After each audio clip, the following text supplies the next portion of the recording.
And welcome to another episode of Experts Speak. I'm Michael DeLon, and today I'm talking with Kristian Marquez. And well, Kristian, thank you for spending some time with me today. My pleasure, Michael. Thank you for having me. Well, you are welcome. It's going to be a fun conversation. Kristian is the founder and owner of a company. They're an outsourced CFO company, chief financial company. So they help business owners with finance and accounting and things. And he works with lots of companies, but really those SaaS, software as a service, I think is how you say it, the business to business venture backed companies.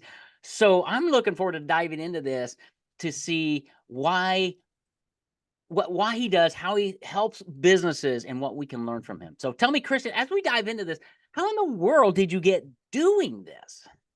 Uh, s- so happy to share. So originally, got my undergrad in engineering. Hmm. Uh, my college didn't offer accounting or finance at the time, so it was just I like engineering. I like numbers, structure. Very pragmatic in that regard. But then after I got out of the service, I realized I wasn't going to be an engineer, but my love for numbers were still there. And Hmm. so ended up pursuing my career to start in investment analysis. Okay. Um, no shortage of professional designations out there. In my world, I pursued what's called a CFA, Chartered Financial Analyst Charter. Became a charter holder. And so next year we'll mark 2 decades in Congratulations. the world of accounting, finance, and analyzing investments. Always found it fascinating. Um, Generating wealth is, like many people, near and dear to my heart. Yeah. And ironically, though, my career took a different path. And Hmm. so I think it's valuable context, so I'll keep it Sure. brief. Yeah. Yeah. But ended up getting hired as a financial analyst back in 2004 for a small consulting group. The CEO was a go-getter. Hmm. Um, Harvard Medical, Johns Hopkins residency, then decided that he wasn't going to practice medicine and went into business.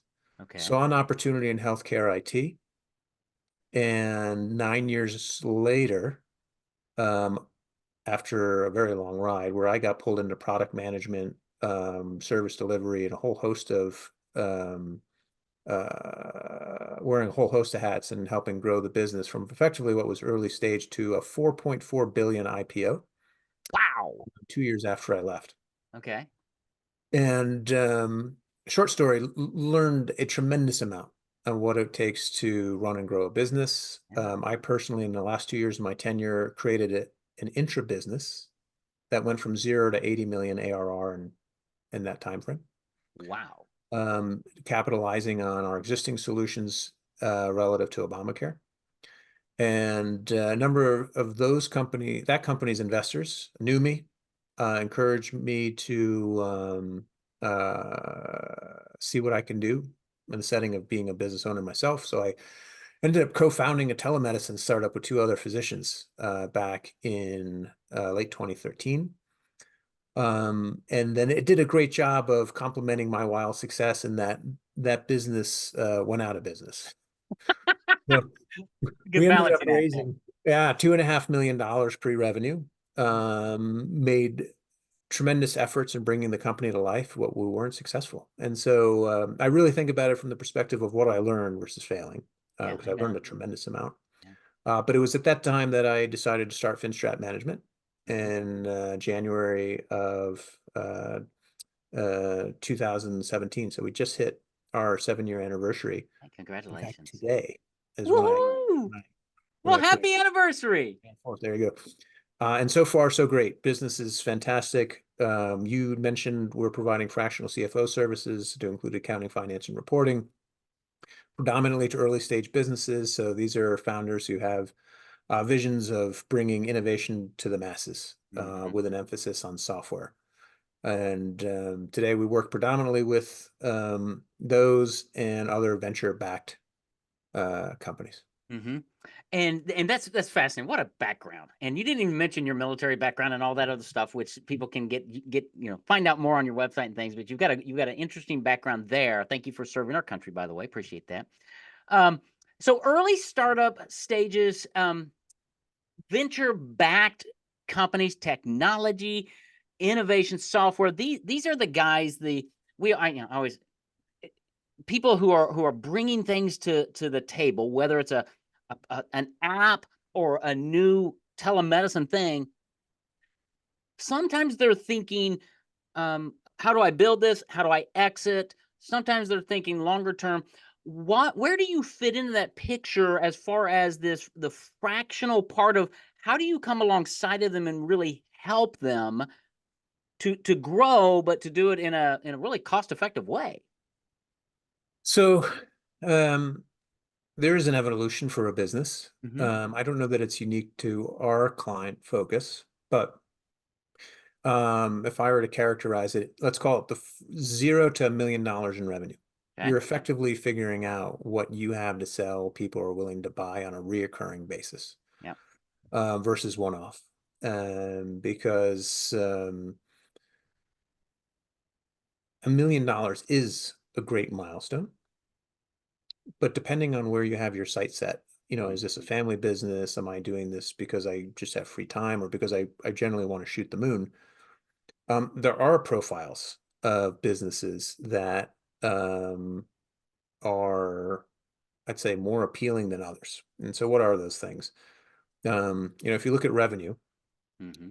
reoccurring revenue is very important to investors, as compared to, say, a restaurant Right. or some business where there's no necessarily a guarantee that a customer is going to repeat. Hmm. And so if you think about any subscription-based business, with most B2B SaaS companies there's predictability. Hmm. And with predictability comes the ability to more confidently put a value on something. And so even it's not limited to B2B SaaS. If for your listeners who are fans of Warren Buffett, you'll know that he's been a big fan of Gillette razors. Why? Yes. Because he knows that with a degree of confidence, men are going to continue to shave, Right. i.e., continue to buy razors. Right. And so that identical premise exists within B2B SaaS. There are a whole host of investors, both angel and venture capital, who are bullish on the idea that I can predict my revenue. And Sure. so, um, 0 to 1 million, I generally find that founders are focused on sales Hmm. and becoming adept at filling the top of the funnel, working potential customers through the sales cycle and then closing deals, Hmm. such that they can then hand that off to somebody else and focus on growing the business. So from 1 to, let's say, 20 million Hmm. in annual revenue, I find that founders are putting infrastructure in place. Hmm. And infrastructure runs the gamut, but traditional business processes, accounting, um, sales and marketing, product development. Um, in my world, I'm a big fan of a concept called comparative advantage. I didn't coin it. It's a English economist named David Ricardo, and his position was that you can maximize your return on investment if you focus on what you do best and outsource the rest. Uh, and so, Michael, I'm like a walking book of bad analogies, but I'll give you one. So one of the ones I like to use is, imagine you or I were surgeons, Okay. and yet we can type faster than our secretary. Yeah. It wouldn't make sense. It would make most sense for us to have a scalpel in our hand in the OR Right. versus preparing memos. If we're focused on maximizing our return. Yeah. And so that premise exists today with Apple, IKEA, for example. So they know that their comparative advantage is design. And Hmm. so if we examine their financials or their financial statements, we're going to find that a lot of manufacturing is actually outsourced, Hmm. because there's not a lot of margin, and there's no shortage of companies that will happily produce their products. Right. Outsourced accounting and finance is similar, to a degree. I mean, it's somewhat of a commodity. Right. Question really becomes, is that the company's core focus? I would argue that it's not. I would say it's generally going to be whatever your product or service is. Hmm. And then number two would be sales in marketing. And after that, whether it's HR, accounting, legal, social media management, take your pick. There's an opportunity to pay a fraction of the cost of what it would be for employing someone in-house. Yeah. The last part of that would be as companies pass 20 million in revenue, that's when I see this transition in-house. And really, it's not so much per se the service provider and their quality. It's just that the volume of work increases to the point that it makes, from a cost perspective, more sense to employ Mm, somebody full time because you get 100% of their time. right. Now that makes a lot of sense. And so we're talking really between a million and 20 million in that analogy. And you said a couple things that I thought were really interesting. I love the do your best and outsource the rest. I love that. Um, you've got to focus on your core competencies, and when you bring somebody like you in, you're you're you're the business owner is able to focus on what they do best because this is what you do best, and you're going to actually have a better perspective, a better view of the land for their business because you've seen so much stuff that they haven't. Talk a little bit about that, the value that you're bringing, not just of what you do, but of who you are.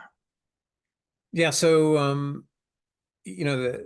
the irony of it is if you read one of our service contracts, I'm oversimplifying, but it says we're doing debits and credits. Yeah. I'm creating invoices. I'm pursuing collections. I'm doing everything that you would expect to be associated with the accounting and finance department. But that's not why people hire us. Yeah. Any and so what I ultimately sell, and really everybody sells, is value. Right. My value that I sell is fix it once. And so we're very unique of how we structured our business relative to our competitors. The Mm-hmm. feedback that I've gotten from the C-suite is many of my competitors have room for improvement in their responsiveness, in the scope of their services. And so I've taken that to heart and have intentionally constructed what we sell such that when our clients deal with us, all those prior issues go out the window and Mm-hmm. they're left with white glove service that's consistent and accurate. Two is going to be monetize your business. So I made reference earlier to some businesses that are maybe a family business, and they're really just thinking about bottom line, let's pay ourselves dividends. Well, in the venture back space, it's a little bit different focus. It's focused on how do I grow this company such that the enterprise valuation becomes multiples higher than Mm-hmm. where I am today. Mm-hmm. And so you'll hear references to 10x or 3x. Yeah. And so what a lot of founders will do is they'll go out and they'll raise a price round of equity, effectively selling a portion of their business in exchange for cash in order to capitalize on the opportunities that they see in front of them. But with that, the investor who gives them their money has an expectation that they're going to see a positive return. Right. And so a lot of household names, Uber, great example, Mm-hmm. Facebook, these are all software-based companies that at its heart are looking to generate a return for their investors. The scale varies. It really depends on the business and management and timing, among other factors. But sometimes you have people who are focused maybe on a $20 million exit and they're content. Sometimes you have people who shoot for the proverbial unicorn, so $1 billion+ Mm-hmm. valuation. But they're either looking to get acquired, in some cases go public. Really the road to get there, it varies depending on what the focus is. Sometimes you have to bring in new management. Sometimes you have to pivot. Um, but yeah, I mean, we love it. We love it because we're enabling founders, people who have a vision, and being a small part of something that's really crucial. Right. Understanding how your business is performing is great. Yeah. Well, it's fascinating, because I look at things like this from an outside perspective because I run a small family business, right? We love what we do and all that, but I occasionally think about wow, what would it be like to have some kind of a technology thing like an Uber or a Airbnb. We just went for Christmas with my kids and we rented an Airbnb. And I just sit there and I thought, what a cool idea. Then I look at the technology behind it and went, wow, that's amazing. You think about the valuations, the investors, how do they go from one apartment in San Francisco to a nationwide, worldwide thing, right? It takes a lot of people like you coming in because as you've mentioned two or three times, as I tell my audience all the time, dude, I'm only good at 4 things in life. Honestly, I'm wicked good at these 4 things, but I've learned to delegate the rest. Yeah. If you're a startup, if you've got an idea, if you're the entrepreneur, odds are you're not going to be really good at finance and accounting. It's going to drain you and it's going to slow you down, which is not where you want to be if you're growing a business, right? So I think that's Or even if you are good at accounting and finance, it's, you have to ask yourself, I can type memos faster than my secretary, but should I be in the OR? that's right. And so again, I'm biased. Yeah. I think the math works. I think it does because you're getting the focus and the growth to get you to where you want to be as that entrepreneur. And when you've got somebody like Kristian and his team around you, I mean, they've been around a couple of years, right? What do you say, 2 decades doing this? I think you've seen some ropes, or is it 2 decades with your degree? You said something about 2 decades as a CFA charter holder, year 7 with FinTrap management. with this, but you've got lots of resources and people and experience. And I just can't say enough to my audience of the importance of hiring coaches, vetted partners is what I call you. I don't call you a vendor because you're not, because that's not what we do. You're not, but you bring somebody like Kristian to the table and you say, here's what we're trying to do. We want to hit that 20 million or 50 million mark. How do you help it get there? Yeah, so one of the questions we always get asked is, how do I get from A to B, right, to Z? And there's an analogy I like is if you think about where we live in our home, it was built by design. In fact, before the general contractor, decided to break ground and grade the property, he had to have a set of plans from an architect. Yeah. And that premise holds true with a business. I'm not suggesting that you have to have everything figured out. You don't. Right. But this concept of knowing where you're going is very valuable. Yeah. I'd say more so once you hit 1 million in revenue, Mm-hmm. i.e. you've gotten to a point where you have a degree of predictability on your revenue, you're on the right track. But what a good CFO will do is ask the C-suite, like, well, what's your preference? Where are we going? Mm-hmm. And where we're going can either be an exit. I want to sell the company for this much, or it can be, I want to be able to pay out X million in dividends every year. Knowing the answer to those questions, you can back into a model, Mm-hmm. i.e. a blueprint of what revenue growth needs to look like, how much you should or shouldn't be spending on the delivery of your revenue, product development, sales and marketing, and G&A. And basically back into an answer of what a budget should look like in order to achieve your goals. Mm-hmm. And if I'm making it sound super simple, it's not. Right. No, but that's what a great coach does. That's what a great partner does. Who you live this stuff, right? You live and breathe and you can do this stuff as I say on the backstroke, right? That's why we have people like you, because I as the CEO, I don't want to get into all those numbers and thoughts and brother, bring me the ideas and the concepts and help me get to where I'm going because I'm the big idea guy. I can tell you where I want to go. Yep. I don't know how to necessarily to get there, but if you can bring me reports and say, well, here you need to do this or you need to do that, or that's super helpful. Thank you. Yep. Now get out of my way and let me go. That's right. No, I mean, effectively, I mean, the best CFOs are going to have a play a material role in the strategy. Right. But they're also going to do a good job of extracting out of the founder and the CEO of like, what does your vision look like? And Yeah. then let's get it on paper. Yeah. Yeah. And let's get on paper so that we can help you get there. Mhm. And especially, I'm assuming, and I'm speaking way out of turn here, venture capital and raising money and all that. I'm guessing those investors like to have some numbers that are pretty solid and certain reports that you might have some access to, right? That's right. And so I made reference earlier that one of our value propositions is fix it once. Yeah. Uh, Strangely enough, 9 out of 10 sets of financials we inherit when we onboard a new client are a mess Yeah. and require cleanup. Um, probably separate conversation, but I imagine your listeners are curious as to why. And my experience has been is that they are being prepared by professionals. However, their fee structure doesn't incentivize them to dot every I and cross every T. Yeah. And I mentioned that we're a bit different. Um, and we charge our fees a little bit different. I kind of treat it as a trade secret Yeah. because I Okay. do find it has an impact on our value prop. Sure. But the spirit of it is we're getting hired to ensure that we're not only closing the books on a timely basis, but they're accurate. Yeah. And so if you remember back from elementary school, it finally clicked for me when after I started FinStrat, but the references our teachers would have made around GIGO. At the Mm-hmm. time, I didn't know what it was, but garbage in, garbage out. Yeah.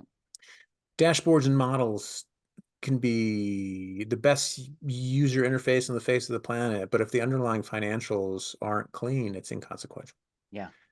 And so we get hired. In fact, we get a lot of referrals from investors because, to your point, they absolutely want to know how their portfolio companies are performing, Yeah. how much cash they have, and what the runway looks like. Yeah. Um, because these are historically high growth companies that are spending money in order to generate a return. But things change.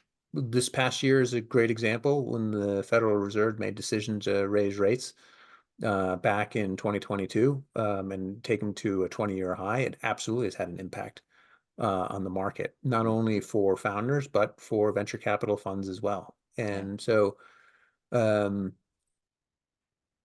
having the ability to understand where your business is performing is essential Yeah. uh, now so than ever before. Right. And I can only imagine the level of confidence it would give an owner, a startup owner who's going into a venture capital meeting, knowing that you've prepared the books, they're spot on, got greater confidence to sell their idea, and probably greater confidence for that investor once they understand who's been doing the books. That's right. That's right. Yeah, And and so like that, yeah, we have a whole host of relationships with investors, and we regularly get introductions to their portfolio companies exactly for that reason. yeah, and confidence wins the day. I mean, because confidence transfers trust, and that's really that carries everything. I mean, you can have a great idea, you can be a great surgeon, but if I don't trust you, you better be going typing those things because I'm not going to be under your knife. But if I trust you and your team, all my other questions go away because I know that Kristian's going to fix it once. I love that because that's how you built the business. Man, we could probably go on for a long time because this is really starting to get me jazzed and thinking in lots of terms. But I want to give our audience the opportunity. Where do they go to find out more? Because what you do is really intriguing. I love the um, I really appreciate how diligent you have been in building your business, looking at the competition, and positioning yourself differently than your competition. And you haven't expounded on it here, which is totally fine, but you've got a few things that are very, very unique. And I want my audience to understand that and maybe go back and just listen to the podcast again with that frame of reference, because that is great business and marketing. So well done on that. Oh, well, thank you. You know, I, I think there is also a degree of trial and error. Hmm. What FinStrat looks like today is different than it was on day one. Absolutely. Part of that is, it's interesting. I do get asked the question. It's like, well, um, how did you get to where you are today? And my sense, maybe everyone else knows this, but I didn't necessarily, is nobody's born having figured everything out. No. That CEO who is the physician I referenced today, at least according to some websites, they're a billionaire. Hmm. But having worked with them earlier in their career, for as absolutely intelligent and as driven as they are, I saw instances too where they're figuring things out. Yeah. And that had a genuine impression on me because I realized that, wait a second, the references that I've heard that everything just boils down to action are true. You don't have to have everything figured out. In No. fact, things get figured out as you move forward and Yeah. just do. And so I recently read it was Nelson or John Rockefeller said something to the effect of, action creates opportunity. completely accurate in my experience. Yeah. And it's moving forward in the absence of perfect information, and then adopting what you learn along the way, Yeah. all the while with a big emphasis, as you point out, being honest and trust, but really just motivated to do well by your clients. Yeah. And if you do all those things, I'd like to think you're going to succeed. That's been my I think so. experience. If you Yeah. don't, maybe maybe you're selling typewriters. I don't know. That's right. Yeah. Well, and if you don't, there's a lesson there, right? Yeah. Because you took action on this other company that didn't make it, but you learned from it. One of my core beliefs is there is no such thing as failure. There's Yeah. only learnings, and as long as I'm learning something, great, let's go. And adopting it into what you do to Oh, avoid. totally. Great. Totally. So, yeah, one of my phrases that one of my clients gave me years ago is "done beats perfect every Yep. time." Just get it going, and you're going to learn and change. And um, I would love to read. I'd love to read some more of your bad analogies. Those were fun. The doctor analogy is great because it's going to stick in my mind because it's really, really good. So I may use that somewhere else, and I'll try to give you credit because it was really good. Kristian, thank you for being here. How does somebody who's listening, where do they go to find more information about you and your company and what you do? So the website is Fin, Fin, Strat, Strat, and then MGMT, short for management.com. Hmm?